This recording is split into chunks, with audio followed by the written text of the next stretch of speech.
مشاهدينا الكرام، نتابع الآن بورتري وزيارة عائلية للبطلة المتألقة كلثوم بوعسرية لمدينة آسا. كيف كانت الأجواء؟ المزيد مع نيمة المغيفري ومحمود شراكي.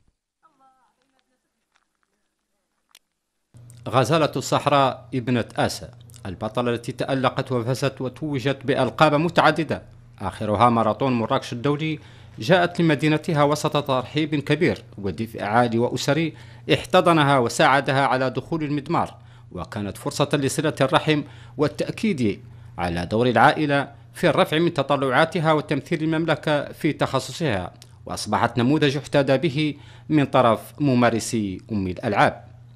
الصراحة أنا فرحانة بهذا الفوز ديالي اللي حققته في مدينة مراكش، وهذا الفوز كنهديه للأم ديالي اللي كتشجعني وكتدعي معايا والإخوان ديالي، وكنهديه للأقاليم الجنوبية. تواجدين مع العداءة كلثوم بوعسرية ويحصل لنا الشرف والافتخار على عنها عداءة من مواليد إقليم آسا وترعرعت في إقليم آسا في أسرة فقيرة جدا. وهذا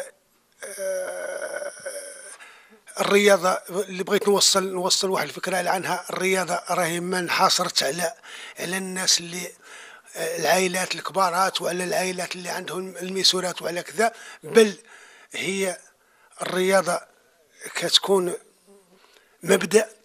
وهذا العداء صراحة هذا ما هو السباق ديالها الأول ولا الثاني ولا الثالث، هي كتفرحنا وكتجيب لنا ميداليات اللي كتخلينا كنفتخروا حنا كساكنة إقليم آسا وكمجتمع مدني.